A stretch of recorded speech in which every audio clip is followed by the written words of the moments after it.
Good morning, good evening, and good afternoon. My name is Devin, I'm Mike. I'm Noah. and this is Sinners Sinners and and Sneakers. Sneakers. So, today, guys, one thing that has been brought to our attention all over social media, we've been noticing that a lot of people they've been getting robbed, or Yeah. people have been breaking into stores, stealing shoes, stealing merchandise, stealing clothes, stealing. I haven't honestly seen anybody steal any money. They've just been stealing things that are in the Yeah. store, surprisingly. And it's funny because, well, I guess it's not funny, but not funny at all, Devin. ironically, that has happened to our store as Yeah. well. Would you like to share a little bit of what happened exactly? I don't know all the details, but you go ahead. Yeah, and like you don't know all the details, like for a reason, I guess. Like we weren't trying to like broadcast it to the world that we Right. got robbed. I Yeah. just didn't feel like that was the thing to do. But so long story short, we got robbed early one morning, like 1 o'clock in the morning. Essentially, it took about 15 pair of shoes, some cash, and in the process, like messed up some stuff at the store that we had to fix and replace and stuff.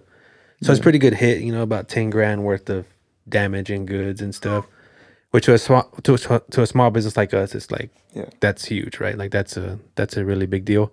But we were just kind of keeping it internal, kind of like dealing with it in our own way and just bouncing back within, the four walls of the sneaker store. Yeah. But we filed a report, all that good stuff with the police.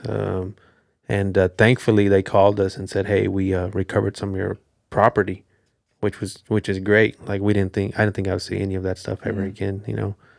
But so we were able to recover all the shoes, Mm-hmm. a Supreme bag, and I think that's the majority of the things. Like we lost the cash forever. Oh, so he did take some cash. Yeah, he did take some cash. This dude took the whole register, He dog. took the whole Wow. register. Yeah. He didn't. Didn't There's even look. literally a button that says open register, but he just decided to just take the whole thing. Wait, so did he take the time to turn on the register? Because the register you have to turn on. No, right? he didn't turn it on. He had like He didn't even touch it. He just took the box. the whole cash box. What? Yeah, he just pulled out some pliers out of his backpack Wow. and took the whole thing, which made it harder for himself. He would have just turned it on and hit open. He could just got the money. Like he'd have to like bust, Yeah. the whole register open once. Did he got did he home. break anything? Or? No, he was kind of a respectful robber, I guess you could say. He didn't mess too much up. We won't go into the details of like how it happened and all that stuff because we want to make sure that it doesn't happen again and everything. Right, of course. But like you don't know, things are magnified when they happen to you. Right. Right. Like we see stuff all the time. Like we follow a lot of sneaker stores, a lot of hype stores and stuff like that. Mm-hmm. And every month or so, we see that somebody got robbed, somebody got cleaned out, somebody got their car driven through the front door. Somebody had a group of just looters, just people, 10, 15 at a time, just showing up at a store and just grabbing and running. Oh, wow. Like, what do you do with that? Like, how do you stop that from happening, right?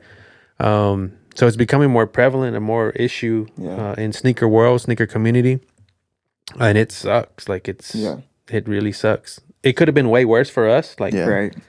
like he could have took way more. He could have came with the crew and they could have vandalized the whole place. That's why I say our guy was very respectful, I guess, if you could say that. Yeah. But it's still heartbreaking. Yeah. Especially from like a business standpoint, right? Like this is your business. You're losing money. Like it's not just sneakers in your perspective. Like it's actually money that's being taken from you that you could possibly use to, because that's your business. That's your job. That's what you're working for, right? Yeah. So yeah, but I guess, yeah, like you said, it could have been much worse. I'm glad y'all got the shoes back. So did they find the guy? They actually got the guy, Yes, right? they did catch the guy. He hit a few other places, and one of the other places that he hit, they stole a pair of AirPods, which I don't know why any thief would steal anything made by Apple because they can track that stuff down, man. Nobody's business. So yeah, they stole a pair of AirPods and at another place, and they filed a report and had a detective on the case already on their end and everything. So once they charged the AirPods, it pinged where their location was. The people called the detective, I guess, and they rolled up, got a warrant, rolled up, and found more than just AirPods. Wow. Yeah. Well, I guess funny story. To me, it's funny. It may not be funny to y'all, but so when I was living in my apartment, we had You had like just moved too. yeah, and then it was on a Wednesday night. Like I remember it like it was yesterday, but it was on a Wednesday night after church. I had worn my sneakers, and they were suede. They were, if you want to look them up, they're the size. It literally says size question mark. They're called Driftwood Dunks, Nike Dunks, and so I wore them on Wednesday. Suede. I really loved the shoe, and then I did not know it was going to start raining. So it started raining that night, and I'm like, oh no way. And if you're a sneakerhead and you know that you do not want to get suede shoes wet, it's terrible. The suede never comes back to its original, horrible. Anyway, so I was like, I am not messing up these shoes. So that night I took off the shoes. I wasn't gonna get my socks wet. So I took off my shoes, took off my socks. I'm just barefoot in the parking lot, getting to my car. So I'm getting to my car. I leave the church, go to the apartment. Driving barefoot, and I get to the apartment. Nasty. It's still pouring rain, and I was just in a hurry to get inside. I didn't grab my shoes. I even left my bag in there. My bag had my Bible stuff, notebooks, everything was in there. I left it in my car, and then I just get out and run, go upstairs, get in my apartment, like nothing, not even thinking about it. And I get in, and I'm in my apartment, like, okay, it's warm, I'm back to normal. The next morning is when I noticed that I get out, I'm getting ready. I got ready for work. I'm about to go to work. I get in, and my glove box is open in the center console, and I'm like, did I leave these open? I like couldn't remember. I'm like, did I do this? That's funny. And then I'm like, huh. So not even thinking about it, I just close it, and I sit there for a second. I'm like, wait, my shoes and my bag are missing. And I'm thinking like, there's no way. Did I forget to lock my car? And sure enough, dude, I forgot to lock my car. He stole the bag. He stole my shoes. I don't even know if he took anything out of the glove box or center console. I don't think I had anything in there. But yeah, he stole my shoes and my bag. So my Bible was in there. Hopefully he read it. But hopefully it was for good use. But that was one thing on the video that we noticed from the surveillance is the guy had a cross tattoo on his hand. Wow. Yeah, like he was covered head to toe, but not his hands. And it's very vivid. You can see like on one of the cameras a big cross tattoo, and it's like, man, what the heck? Like, yeah, how does that work out? Like that's right. so like fake, like, you know right? what I mean? Yeah, like you get a tattoo that's permanent on your body, and it's a cross, a symbol of religion, right? Yeah. Of Christianity, and to do something that's against that religion, it's just that's ridiculous. Yeah, and like Especially he doesn't that like extreme. Yeah. like he doesn't know. Well, probably I don't know. Maybe he does. Like he don't know I'm a pastor. Like God, like legit watches out for me, bro. Like in ways like I don't even realize till like way later. Like there's something about that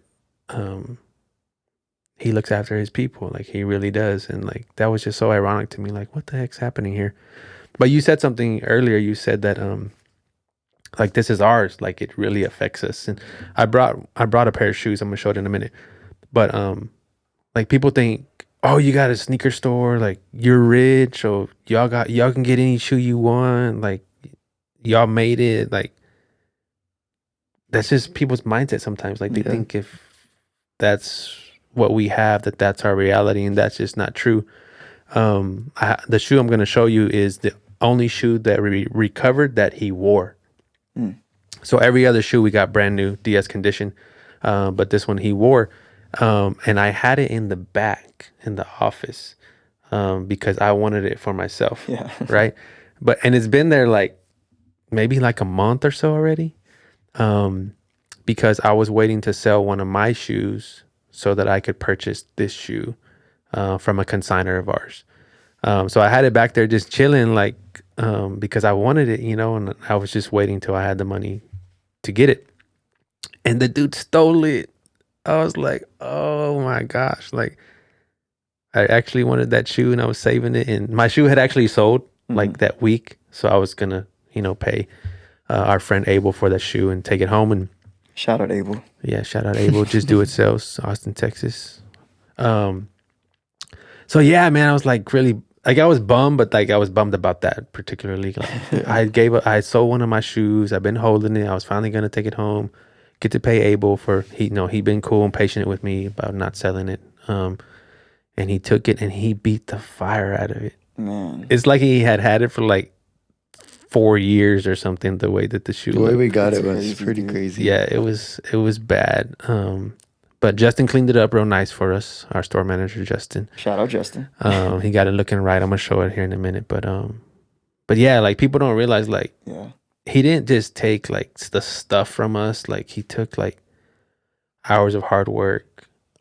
He took And stuff that we if this has planned. ever happened to anybody that's watching, like you can relate to this. Like Yeah. it's like personal at Yeah. that point. Yeah. Yeah, because he doesn't know, that individual didn't know what it took to just have those pairs there, or how, like, I've been waiting to purchase that pair in the back that I wanted to wear. And people just have like a misconception sometimes of things because they think they see things with their eyes, but they don't know what happens behind closed doors, right? Yeah. Another thing, like, I guess blessing in disguise for us was the next day. So in our city, we entered an entrepreneurial challenge. And if you win the entrepreneurial challenge, you get money for your business. There's a lot of steps and a lot of work you have to do just to be in the challenge to get to the point where you can actually win money. But the next day we were in the finals, like we're at the end, me, Noah, Dev, Justin, like the whole crew's, involved, and we're in it. And Monday we find out we're robbed and get punched in the stomach. Tuesday, we're supposed to go present in front of the judges about our business to try to win this prize money, right? Yeah.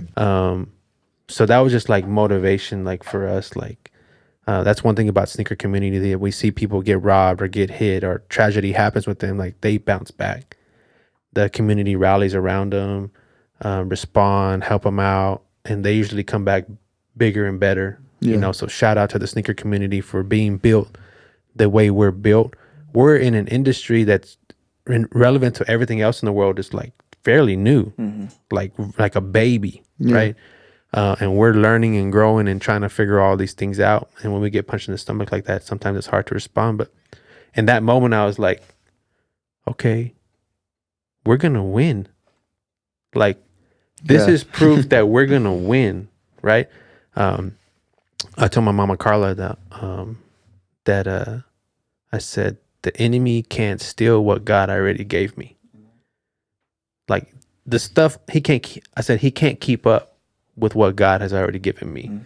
Like that's just stuff that we have now, much less the stuff that's still coming. That's how good our God is, right? Like he looks out for us like that. So whenever we got robbed, whenever I got the phone call that this happened, instantly, I don't know why my mind just went like, dang, that competition's unlocked, because God's just that way. Whatever they took from us, we're about to get back, and so much more, right? So that was a pretty cool thing. Yeah. Wow. Yeah. Well, it's good to realize that, because a lot of people don't realize that when God takes something away from you, or when you lose something in your life, God's still going to bless you further down the line, whether it be with friends, family, business, whatever you have going on in your life.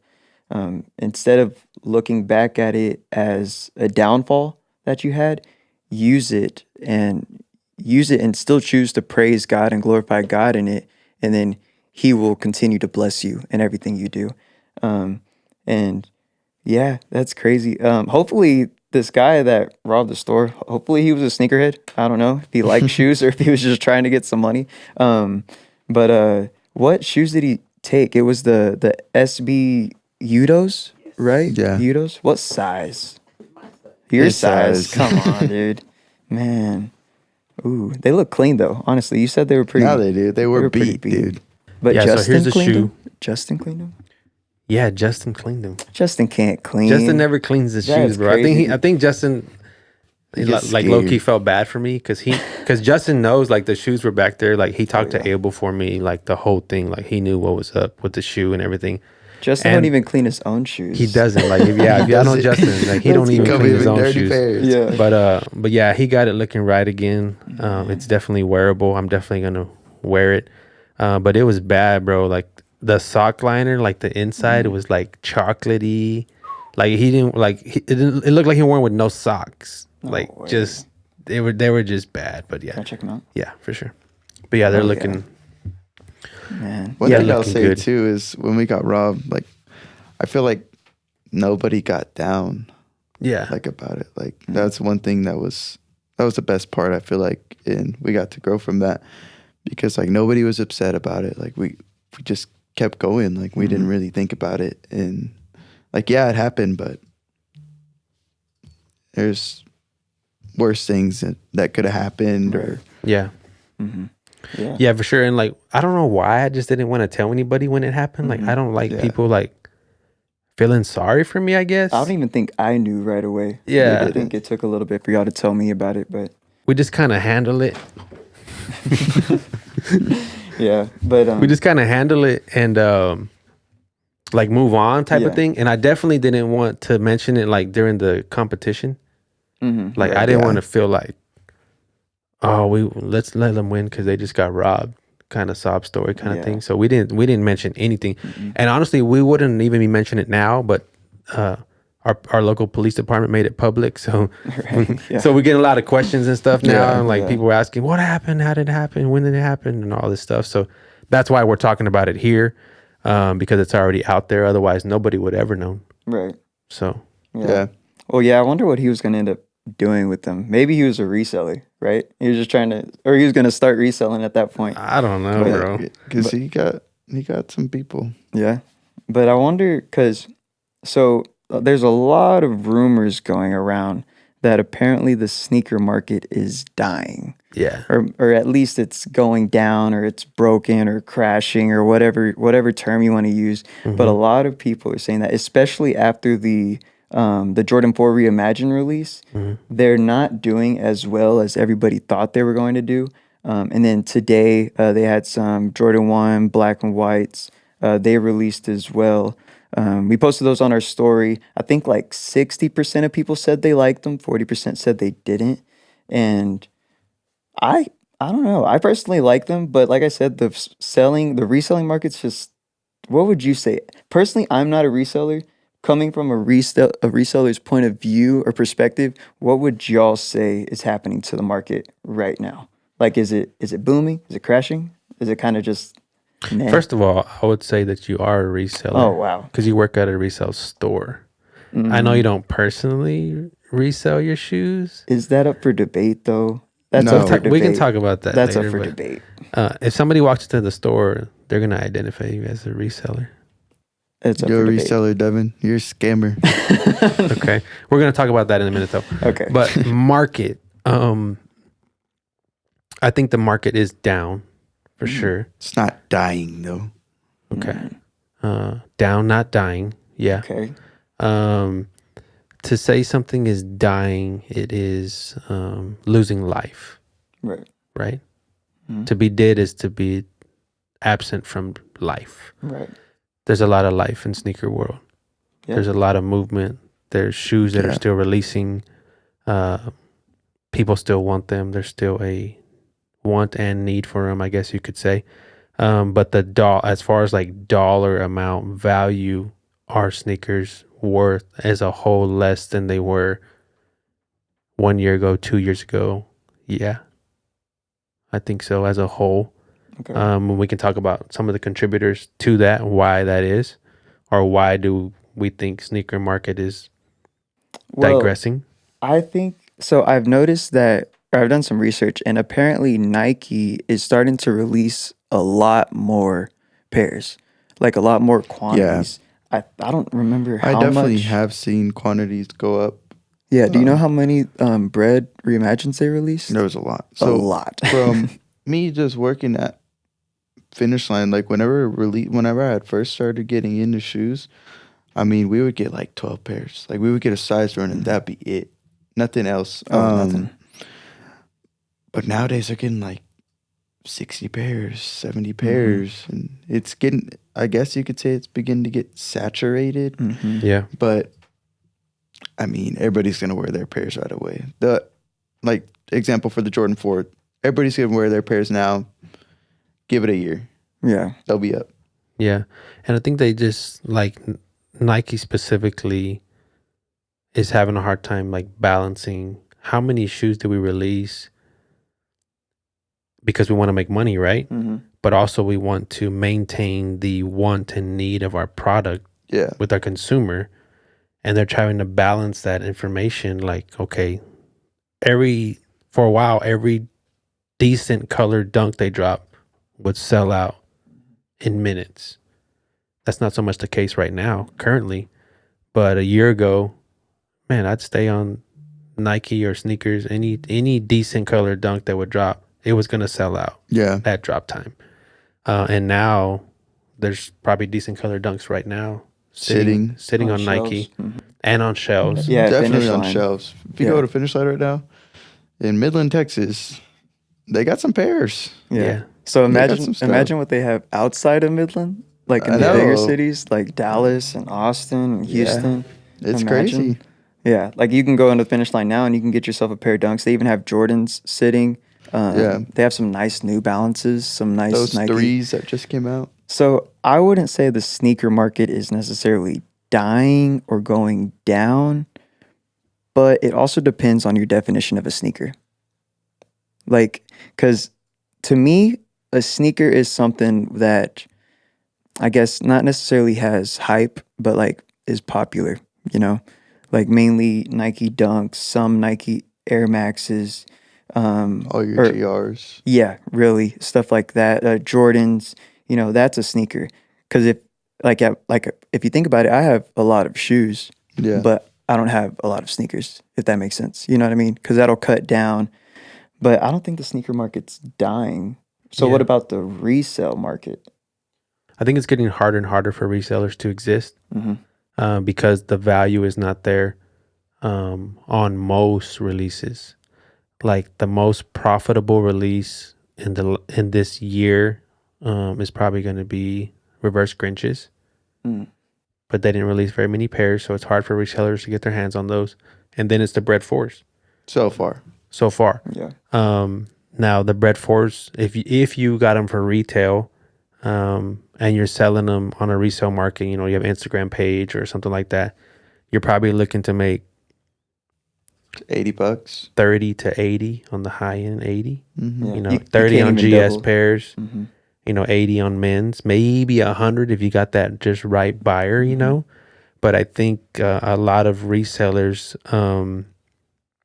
are realizing they have to adjust their game as well to continue to stay doing what they're doing.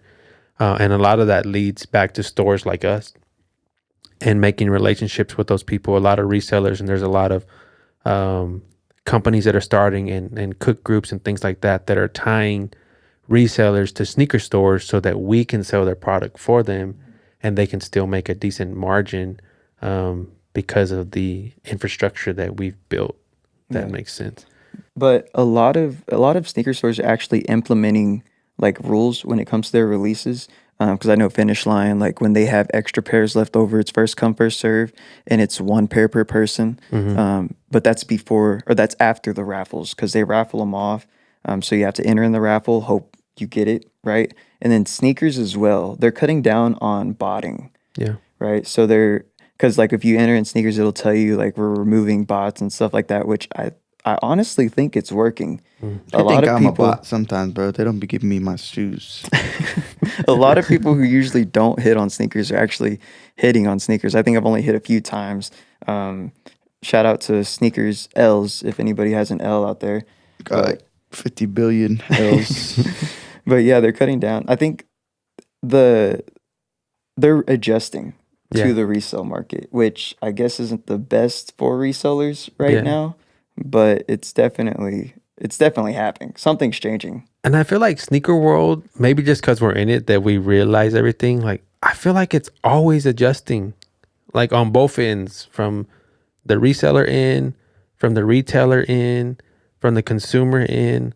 Like everybody, there's so many moving parts, and it's like nobody wants to be the loser in the process. So everybody's trying to figure out a way to win, right? And it's just this constant like circle of life of sneakers that's always moving and changing and adjusting, and it makes it hard for people to just get shoes, right?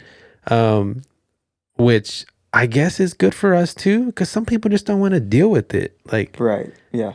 if like my mom, for example, wanted to buy Noah a pair of shoes for his birthday, and Noah's like, Grandma, I want this pair of shoes that's coming out on this day. There ain't no way in the world my mom's gonna like, and my mom's not that old, right? She's gonna be able to figure it out. Like, Noah ain't getting nothing for his birthday. But people are realizing like they can go to stores like us and not have to deal with all the stuff. And sometimes it's worth the convenience, I should say. I'm just going to show this real quick. So I just logged on to Nike. If you're pandaless, Hashtag pandaless. it's not going away. If you're pandaless, like I just pulled up Nike.com. These are men's, every size in stock right now. That would Every size men's in stock right now. That would not have ever happened a year ago. even a year ago, 2 years ago. That's As soon as crazy. Pandas dropped on Nike, even the toddler pairs were selling Sold out instantly, right? Wow. Yeah, and now they're chilling. Yep. That's crazy, dude. So sneaker market is changing. Yes. I would even say it is digressing. Yes. Part of the reason I think is because of oversaturation and them just flooding. It's like the retailers are saying, which shoe can we sacrifice next? Like, I think the first shoe that was sacrificed was the Jordan 1 High. Mm-hmm. You know, went through all that wave of all these trash colorways coming out. They were released the Jordan 1 High, seemed like every 2 weeks for a while. Like at least every month, the Jordan 1 High was just on the shelf. We're like, oh crap. Then they released the Reimagine, and then they were gone. Yeah. Yeah. Those- It's like they can still do it right. Yeah. But they're just choosing not to, right? And then I think then they decided to sacrifice the Nike Dunk. Yeah. So that's been doing us happening. dirty, Nike. Yeah, that's been happening this year. It's Give all us some- intentional. They know what they're doing. a They're marketing business. scheme, bro. Yeah, they're business people. They know Yeah. exactly what they're doing. So So- whose fault would you say it actually is? Like, why is this reselling market going down? I think it's a combination of things. Okay. I think there's more pairs to buy for retail, which is great. If somebody can get a pair for retail, Yeah, That's you great. Do it. yeah, do it. That's part of it. So I you think can't, you can't really pinpoint it on anybody. It's I kind don't of think- collective. Yeah, it's collective. It's part of it's our fault. Mhm. You know, as the consumer, the way we respond to product and stuff. Sneakers used to be a thing where like we were like a secret society kind of. Yeah. Like you saw another sneakerhead, you're like, What's up, bro? what's up? Bro? Like go that like- low key. You know how bikers, like when you ever see people riding motorcycles, I never rode a motorcycle, but they just give that nod, you know, or like- they give like one of these or something. Or like the people with the Jeeps. Yeah. Jeep people. Like now there's like so many people that are into sneakers. Yeah. It's not like the secret fight club anymore, you know? It's like, oh man, Yeah. they're Well, wearing the same shoes as me. Crap. right. Well, like when I first got into sneakers, you would rarely see like someone out in public, like in the mall or something the with wild. sneakers Yeah. on. In the wild, yeah, with sneakers on, especially like nice sneakers that you like. And I would always take my time to say like, I like your shoes. Mm-hmm. And that can go a long way. Honestly, if somebody were to tell me that they liked my shoes like out in public, oh, it would make my day. Especially how much I care about my shoes. be So blushing, that's bro. why I do that. Yeah, I'm like, oh, thanks. Yeah, Ray would get all mad. She'd be like, who's that? Who's that? No, my I'm just mom. kidding. Why'd you say thanks? That's funny. Yeah, but I guess, do you think are resellers are they frowned upon? Yes. Like, are they looked down at? And kind of, do people hate resellers? Is that the question? I think there's a lot of people that do. But hey, we don't care. Man, I think there's a lot of that's- people that do. A lot of people don't understand it. Right. A lot of people don't get it. So when people don't understand something, they don't know how to respond to it a lot of times. and the way that we're built as human beings, if we don't understand something, our immediate response a lot of times is to criticize it. Yeah. It's not to do some research. It's not to look in a little deeper. It's to, oh crap, do I like this or not? No, I'm not gonna like it. Like, this is against me. This is against people. But when you dig a little deeper, no, that wasn't our motivation for sure, and that's not what we're about at all. Right. But like we're believers, right? So this is a question that I pose: is like, is the reseller the modern day tax collector? Like, if you don't know Bible, like if you don't know, like back in the day, during Roman times, like the tax collector was like the scum of the earth, because the tax collector collected taxes for other entities. And not only did they collect taxes for a group of people that wasn't their people, right? Yeah. We're talking about Romans and Jews. So if I was a Jew and I became a tax collector, I'm collecting taxes from the Roman Empire from my people, other Jewish people. So I'm working for the enemy. And then what I'm doing is I'm charging a little extra on top. So if I'm supposed to come collect $200 from you, I might roll up and say, hey, I need that $250. And that's how I make my money, right? Is that our resellers becoming the modern day tax collector in the people's eyes, I guess is what I'm saying. Because are being looked at as upcharging our own people, right? And if you don't understand that, then yeah, you just hate resellers. Right. Yeah. Because that's the response. You get that L on sneakers, you're like, freaking resellers. You just blame them. It's the resellers. Right When really you wouldn't have got it anyways. You know what I'm saying? Resellers didn't get it either. Yeah, we didn't get it either. I guess it all depends on your perspective, honestly. Because from my perspective, I claim to not be a reseller. You are. I am not a reseller. Why? Okay, why am I a reseller? Because you resell. Because you resell. Yeah. No, Even if it's not for you, you resell for Tall City. Okay, look. So You've resold shoes to us. story. I have resold shoes in the past. I'm there not it gonna is. lie about You're that. a reseller. But whoa, okay, pause. So it's not that I'm a reseller, and it's more or less like I don't hate resellers, you know? As a person who loves sneakers and collects sneakers, I'm okay paying resale value. And that's something that I'll live with. Okay. Yes, I'm gonna go for retail. Retail's great. If you can get every pair for retail, oh man, I'd have every shoe if I could. Yeah. But it's like a sacrifice you have to be willing to make, you know? Like just being able to get that sneaker. There's no way, especially like going to SneakerCon, I already know that I'm not gonna get any shoe for retail there. It's literally everybody's reselling their shoes. Okay, I'm gonna pause you Okay, go ahead. because even if you're not a reseller, you support resale.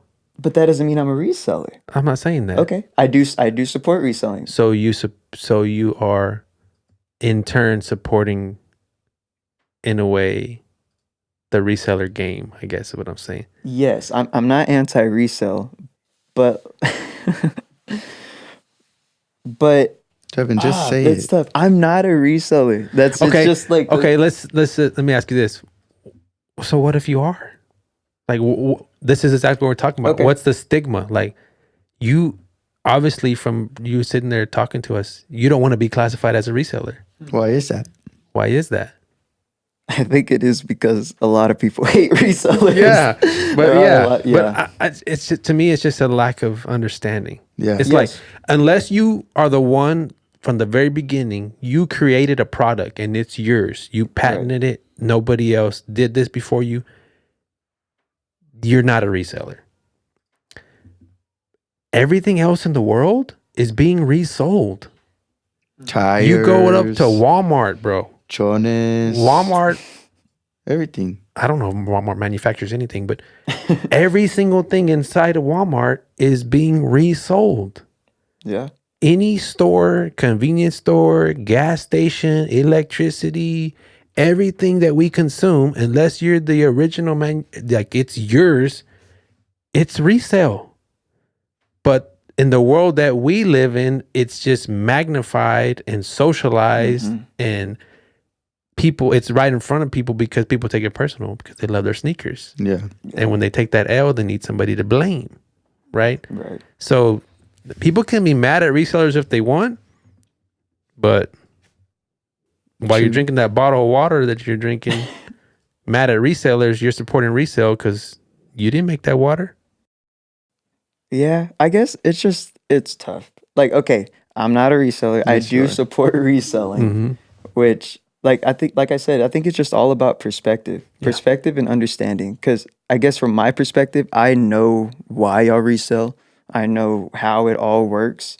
So I guess I'm a part of it, but I don't know. Yeah, it's all about what I'm not gonna say it, but it's all about what you know, and I guess in a way, we're all resellers. The whole world's resellers. You know, we're all resellers. Shout out to China. Everything's from China. Yeah, Devin. So what about those car parts that you write out for estimates? I don't sell those. You I do. work You with sell those. resellers.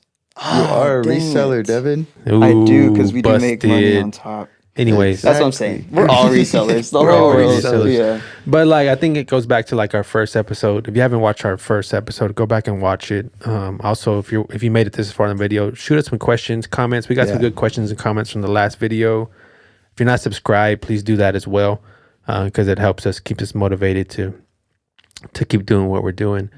Crap, I forgot what I was gonna ask. Was it about the question on YouTube or no? No. Stall, hurry, stall. Stall. Well, basically, so one, I don't think I'm ever gonna say that I'm a reseller. You're a reseller, Two, dude. I do support reselling pretty much 100%. Maybe 90. It's not 100%. If it's the shoe he wants, Yes. it's supported. All right. So if you think Devin's a reseller, say in the comments, Devin's a scammer, reseller, loser. Oh gosh. Yes, he is. Come on, dude. Oh, I remembered. Okay, back. Okay. We're back. On the first video, you talked about intent. Yes. We talked Intention about is huge. intention. Like that's what makes a difference between something a lot of times being right or wrong is the intent. What's the motivation? So the motivation for us is like not to get rich or not to scam people on pairs. It's to provide something that was missing in our community at the time. Like we didn't have this in our community. Like if we went to Finish Line, we didn't get a release. Foot Locker got us again. Like it was just done. Like it's either that or order on StockX or Goat. Those were the two options. But we found out that there was a lot of people who weren't getting pairs at the retail stores, and then they didn't have confidence in ordering online through Goat or StockX. Yeah. So we were like, well, how can we help? Like, how can we fix this? And people can say what they want, but like, if you don't make money as a business, you don't stay in business. Right. Bottom line. So we always try to price things in between not closing and not taxing. Somewhere in the middle, that's where we want to be. And some people don't understand that fine line. Like, it's either you want us to like give you we want us to lose money. You don't want us to rip you off, but you're in our store. So you want us to exist, obviously, otherwise you wouldn't be here. Yeah. And sometimes that's hard to walk that line, you know. It's hard to get people to understand that, because especially people that love sneakers, well, they just want it for retail and they just want the best deal possible. But that's really, really hard. It's like you work at a body shop. Right. I've worked in a body shop before. That job sucks. It really sucks because somebody messes up their car, right? They don't want to be there. No. Their car's jacked up. They have to be there. They want it fixed perfectly. Actually, they want it better than before they wrecked. That is true. So that's the customer's perspective. The insurance company wants it fixed as cheap as possible. That is also true. That's their perspective. Cheap as possible, immaculate condition better than when I brought it. And you're in the middle. And you're trying to make everybody happy and go home. right? Yeah. But that's for something that people need. They Right. need to get their car fixed. One thing about sneakers, people don't need sneakers. I need them. People can live just fine without sneakers. You're right. We don't sell anything that people need. Yeah. So that's one thing that we have to keep in mind as well. When people come into our store, it's not like we're hoarding water and air and marking it up, right? Yeah. People don't need sneakers. If people want them, we offer a service, a convenience, an environment where they can come in and get the things that they want. And we have to make money to stay in business to do it again next month. And if people don't understand that, then we try to educate them and help them to understand. But we have 9 employees now. Yeah. They all, Got to put food on the table. they got to pay bills. They got to put food on the table. They got to put gas in the car. And we want them to grow. We don't want them to be stuck in a position forever. We got to continue to grow so that they can grow, and that's just the nature of the way life is. The main thing is we're just trying to help people. Yeah. Like we're just trying to help people have access to these shoes. Yeah, like you said, provide a service. Like, Right. Exactly. Yeah. There are some people that come in the store and first thing they do is they look at the prices and they walk out. Yeah. It happens all the time. But also, do you know what you're looking for? Do you know what you're coming into? What are you coming to expect? Yeah. I don't think everybody knows when they walk into a sneaker store or a resale store, they don't know that all of these shoes are not going to be retail price. Right. All of these shoes, you cannot get these shoes at your local Finish Line Foot Locker. In the mall, you cannot find these shoes there. You're coming to this store for, like you said, a service, right? The convenience of being able to buy that shoe, get it in hand. And it just all comes down to perspective and understanding. Yeah. And if you understand it, then you won't have a problem with it. Yeah. But you just have to put in that time to understand it. Yeah. Some people come in, like, they just see, like, the price, like you say, right? And they don't understand. Like, what? That's dumb. That's stupid. And walk out. And, like, they mean to be looking at a particular shoe, say, like a Jordan 4 Oreo or something. And sometimes I'll be like, just check myself. I'll check, like, man, that's like $20 under market. We need to readjust this price. That's kind of low. You know what I'm saying? But if you don't understand, you're like, that's too high. But you don't know what the value of it is. Like, I don't determine the value of something. There's a whole world that does that, and we just try to respond to the world and the market. But yeah, if you don't know, it is ridiculous. Yeah. Yeah.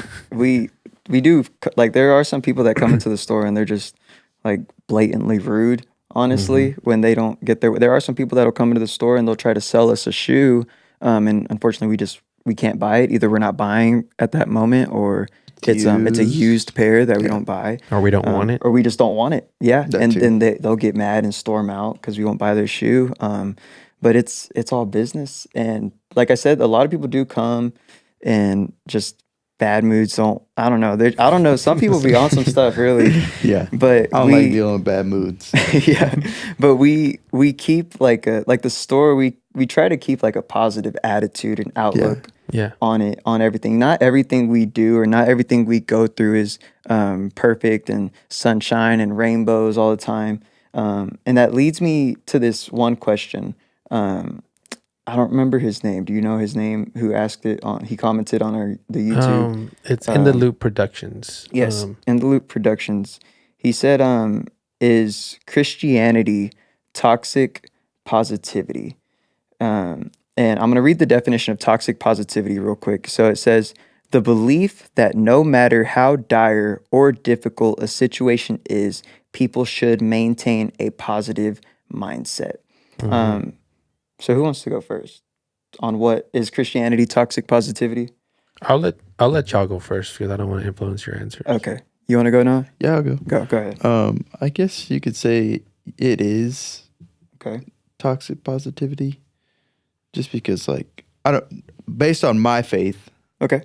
like, I could go through 100 bad things, and honestly, it's not going to change who I am and my beliefs in God and how I feel about God. Like, I don't know, it's just the way I was brought up. That's the way I feel about God. I don't think it'll ever change. He's brought me through stuff bigger than that. Mm-hmm.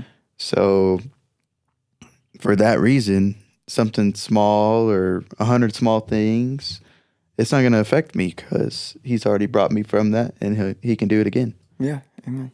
Well, yeah, based off, like, honestly, I don't like the word toxic Yeah. positivity.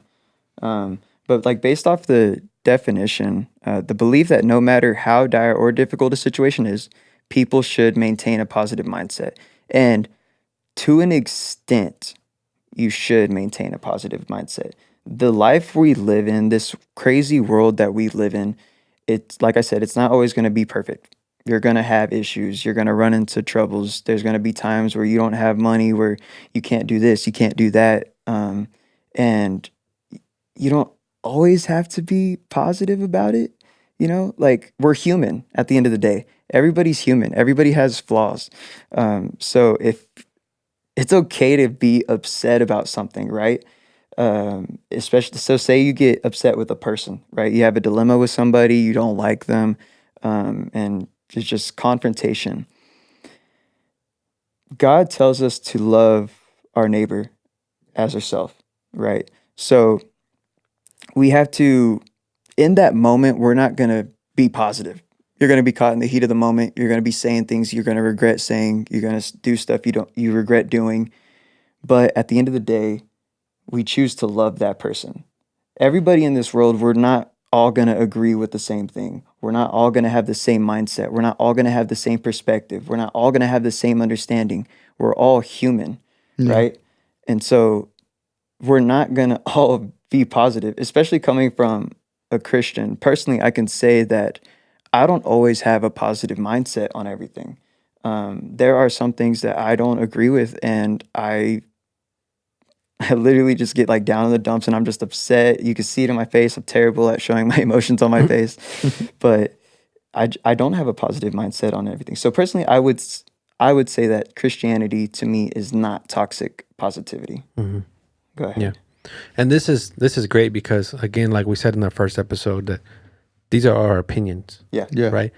And this is a hard question to answer because you don't know the motive of the question.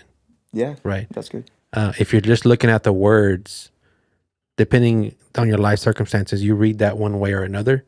And the person that asked the question, he's asking the question from his worldview and from how he's lived life and how he's experienced Christianity for himself. Mm-hmm. So we don't know any of that information. Right. Yeah. So these are just blanket opinions of what we believe is being asked. And it's all right for our opinions to be different too. Like we're not going to, me and Devin, we can argue and not agree on something, but we still love each other. Yeah. Yeah. Right. But is Christianity toxic positivity? I think that it can be, but I don't think that's the intent of Christianity. Right. If all Christianity is to somebody is positivity, then you've cheapened what it's supposed to be. Yeah. You've lessened the value of Christianity because it's much more than that.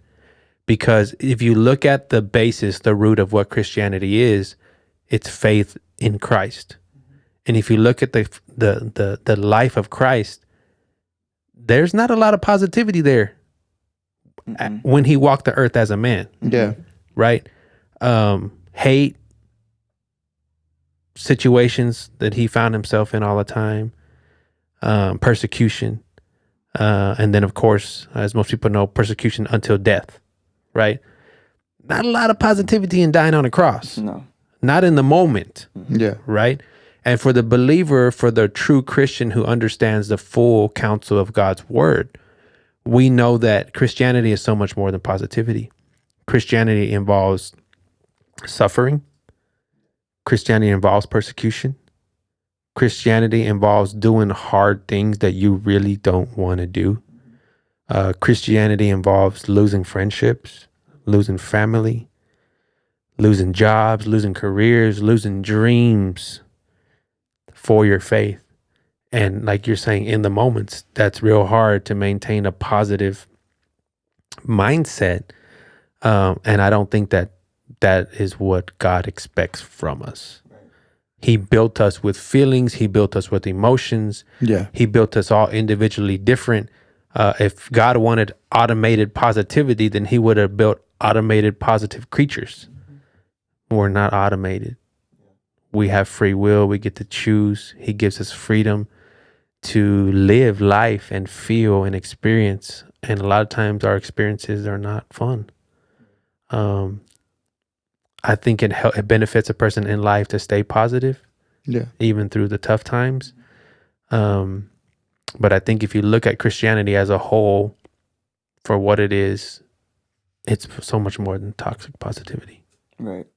And I feel like we go through these things, these trials and tribulations, right? These dilemmas and problems that we just have going on in our life. And it honestly makes your faith stronger if you go at it the right way, right? It makes your faith stronger. If you give God the glory and the praise, even when you're going through these troubles and these problems and these whatever you have going on, if you still choose to glorify God and praise Him, like we said in the beginning, the store got robbed, but we chose to praise and glorify God, and He chose to bless us, right? To bless the store. And so if you go at these problems with that mindset, then God can do immaculate things in your life. And that was like that's not going to happen to everybody, right? That's like an anomaly. Like that whole situation and such a quick response of we attribute it to God's goodness in our life, but some people can identify that, and some people that's not their story. So say God didn't let us win the competition the next day. So what? We grind. Yeah. We just keep doing what we're doing. That doesn't change how I see God. Like, dang, God, why you let me get robbed and then you didn't let me win the competition? Like, what's up with that? No, it's like, I'm alive. I'm well. I got things to do before me. I got family that has my back. Let's go. Like, let's figure out another way. Let's do it. He don't want it that way. Let's see what other way we can do it, right? And I think that's where a lot of people struggle is they have this idea in their mind that Christianity is like, once I become a Christian, I become part of the Bless Me Club. So God's going to bless me because I'm a believer now. Heck yeah. And then life happens and then they're like, God's a lie. That's not how you work. Yeah. You know what I'm saying? Like I talk to people all the time. They're like, they lived life the way they want to live it for 40 years of their life. And they give their life to God and they expect him to like miraculously turn around everything that they are in 2 weeks. I'm like, bro, that ain't fair. Yeah. Like you live like hell for 40 years and you want God to change you in 2 weeks. Like give him a chance, bro. Like give him some time to work on you. You know what I'm saying? And Stay consistent. Give him the next 10 years and then look back. Boy, you can't tell me that your life is drastically different. So I think you got to give him a fair shot. Yeah, you do, man. Well, that was a good question. Yeah, that was a good question. That was I a like good that question. question. We like the questions. Keep them coming. Yeah, if you have any other questions, make sure you just shoot them in the comments. We'll go through it. We'll try to reply. Yeah. And we'll then try to pick see, a couple from each video and we'll see if we can bring them up and talk about them. You know, touch one thing on. too that I think we need to be mindful of is like we kind of need to like mix them in the beginning, like the questions in the beginning. Oh yeah, because it's a sneakers podcast, right? But it's a culture and it's a Christianity podcast as well. So honestly, we're trying, just being honest, we're trying to hook people with sneakers and talk sneakers, but we're really trying to get them to the root of why we do sneakers and why we breathe the air that we breathe, right? Yeah. So we'll be mixing in the questions in the beginning to try to get to some of the meat of the content. But one thing I did want to add, we talked about adding value. Yeah. And just, if you made it this far, if you're aspiring to be a business owner, if you're a current business owner, it does not have to be sneakers at all. You need to find a way to add value to people to be successful, I think, to be relevant in your space. Find a way to improve people's lives through what you do, not just sell them something. Yeah. Right. So for us, and maybe by the ways that I'm about to share, and maybe y'all can think of some too, be thinking about what you can do in your sphere and what you do or what you're aspiring to do. Some of the ways we add value. So we talked about releases, retail pairs, things like that. We educate people how to get pairs for retail. Because people come in and they don't know about raffles. They don't know when sneakers drop. They don't know about sneakers app. They don't know that sneakers is different than Nike. Like a lot of people that like this is common knowledge to us. Like, duh. People don't know, right? So we educate, especially young people, kids. Yeah. Like, hey, let's sign you up for an account. Anytime you go to finish line, you need to give them your email, give them your code because you build points. Then you can build points and be in a raffle. Like we take the time to show them all these things, right? Because if a kid can get a pair for retail, that's a win for us because we help them do that. We're helping him cultivate his love for sneakers and making it easier for him to do it. And when he takes an L one day and he really wants a pair, he's going to come see Tall City. His parents are going to appreciate that, right? Saving them money. That adds value. And it's the same for different stuff too. Like I work in the automotive industry and I deal with tires. Nobody wants to come in because they got a bad tire. No. But if I can provide a service and I can show that person some kindness and they're not going to go like to another tire place. They're going to want to come to me. Yeah. And they're going to want to keep coming to me because I mean.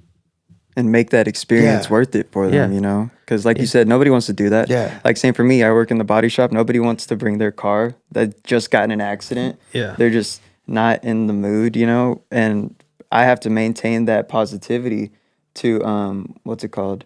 So that I can make it a good experience for them. So I could turn something bad into something good. Yeah. You can only do so much there, but I do whatever I can to make this person.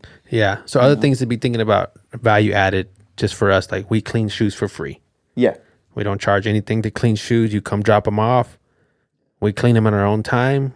We shoot you a text when they're done and you come pick them up. That's value added. We're not charging nobody. We're not bugging you in the middle of the mall. Hey, let me clean your shoes right quick. Let me clean your shoes right quick. No, no knock to them. They're trying to get the bread up, but honest living, you know what I'm saying? But we're not that way. Like, hey, just drop them off. We got you. You drop off 1 or 100 pair. We'll clean them up and we'll get them back to you. That's value with the added, best product, right? Yeah, shout out Rejuvenator. This video is not sponsored by Rejuvenator, but it can be, right? One day. But one day. Yeah. But hey, anybody want to sponsor the videos, let us know. We'll shout you out. We'll put you an ad. That's value added, right? Yeah. We legit check pairs for free. Yep. Even if like, say you two are strangers and Noah's like, hey, I'm buying this shoe from this sketchy guy. His name's Devin. Can we meet up at the shop? Like we provide a safe place for those transactions to happen. Yeah. We'll legit check your shoes for y'all, give our professional opinion. That's value added. You know what I'm saying?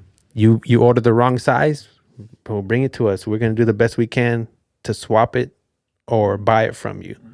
As opposed to you bought a shoe from StockX and now it's the wrong size and you're just sitting in the closet till you have a garage sale and you're going to dump it for $20. That's value added. There's a lot of things like that that businesses can do. Another thing I wanted to say as it regards to the resellers, it's getting tougher. It's getting harder. A little game for resellers from whenever we started. One thing that really helped me is this. Whenever you sell a pair to somebody, take down their information. Take down how to get a hold of them, their name, their shoe size, and just ask them what kind of shoes they like, right? And put that information into a database for yourself. Make a spreadsheet. Size 10 customers, size 10 and a half, size 11. So when you get new product, you can personally reach out to these people who have already done business with you, right? Who already trust you and say, hey, I just got this in your size. What do you think about it? Do you need it? Do you want it? That develops relationships. Yeah. Repeat business. Man, if I was a sneakerhead and I got a text message from my plug that, hey, bro, I just got this in your size. I know you've been wanting it. I'm going to try to figure out how to get it. Yeah. You know Bring what I it mean? to the house. I'm going to try to figure out how to get it because it just puts a personal touch. And that's something that a reseller can do that's maybe struggling in the down market right now to add value. Yeah. And to make more money, right? Make more money. Yeah. Well, thank y'all for tuning in. I think we had some great conversations, honestly. Today was a good one. Yeah. Like I said, or like we said, keep asking questions, keep shooting comments. Keep following our TikTok. We'll keep doing what we do. We'll right? keep doing what we do. Yeah, Doing what we we're do. trying to get to 1,000. Like we're late in the TikTok game. Like we just started way the far back. account. Kinda late. Honestly, but we're trying to get to the first milestone, 1,000 followers, so we can go live on TikTok. Let us know if y'all want us to go live during the podcast. Maybe y'all can ask some questions during the live rapid that would be fire. cool. You know, we can try to respond to those questions right away, as opposed to waiting for the podcast to release. You know, later on YouTube or whatever. But so yeah. What's our TikTok? Tall Tall City City Sneakers. Sneakers. There you go. At Tall City Sneakers. No spaces, no dots, no underscores. No capital letters. No taxes. No taxes. Yeah. Well, thank you guys for tuning in. I'm Devin. I'm Mike. I'm Noah. And this is Sinners and Sneakers. I said that wrong. Oh my goodness. That wasn't me. Oh, that I was said tough. sneakers and sinners. All right. Well, thank you guys. Adios. Peace.